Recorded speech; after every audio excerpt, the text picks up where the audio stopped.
Hi there, I hope you're doing fantastic today. My name is Tyson. I'm a mastering engineer here at Dinosaur Dog Mastering, and today I want to share with you some really high-level mindset stuff around mixing and what we can learn from the Martian to get better and more professional mixes. Before I dive into that story though, I want to share with you my ultimate mixing checklist. This is a complete checklist A to Z of how to mix your song like a professional. You'll get better and faster mixes just by following the checklist. It's very easy, bullet points the whole way through, and you just do what it says, and then you'll end up with a much more professional sounding mix by the end. Okay, with that, you can get that in the description or in the first comment below this video.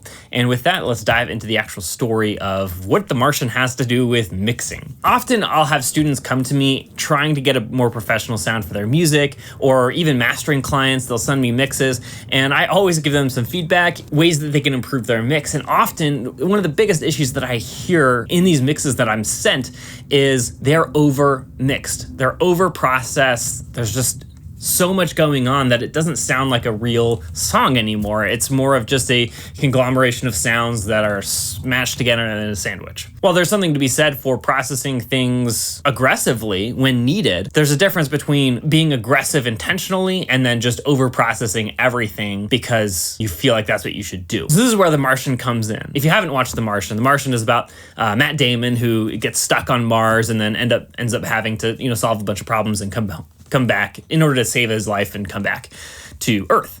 And at the very end of the movie, it fast forwards a couple decades, and he's teaching a new set of NASA students in a classroom setting, and he says, at a certain point, when you get up there, everything's gonna go south. And then you can either do one of two things. You can accept your fate and die, or you can start doing the math and solving problems. If you solve enough problems, you get to come home. This is the same exact thing that we get with mixing. We're given multi-tracks, or we recorded multi-tracks that have a ton of problems in them. Whether those problems are inherent in the track themselves, or there's problems introduced to the mix because of creating bad relationships between elements inside of the mix. And our job as mixing engineers or mastering engineers is to identify the problems inside of the mix and then fix those. That is our sole job, is to fix problems. And the same thing applies as The Martian.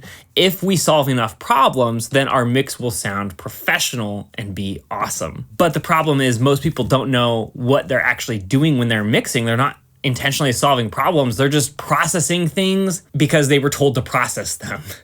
They put an EQ on their electric guitars because they were told they needed to put an EQ on their electric guitars, and then they do some stuff and then move on to the next thing. They're not actually solving problems a lot of the time. They're just processing things for the sake of processing it.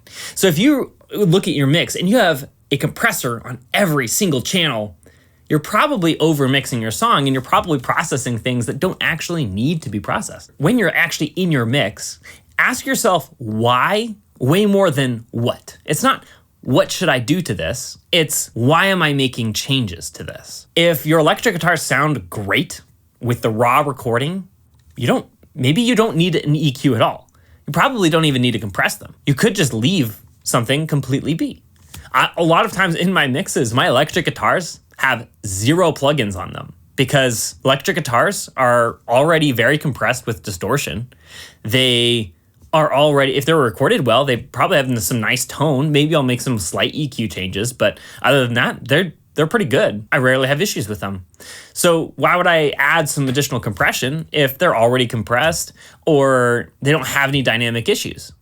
A lot of times I'll see just compressors all across the board when they use samples. If you're using samples, there's 0 dynamics inside of that performance. So why are you trying to fix dynamics in a setting where dynamics aren't an issue? Ask yourself why you're doing something every single time you make a change. This is going to level up your mix because you're going to actually make the right decisions and for the right reasons. You're not going to just blanketly make changes that end up over mixing your song and hurting it and limiting your mix's potential by creating additional issues for yourself. So instead of solving problems, you're actually creating problems that you then need to solve again later. At the end of the day, identify your problems and then solve the problem. Don't just process things for the sake of processing them. If you agree, disagree, or have any questions about this, make sure you leave me a comment below. I would love to read those and get your feedback on if this is helpful, if this is resonating. Don't forget to pick up the Ultimate Mixing Checklist down below.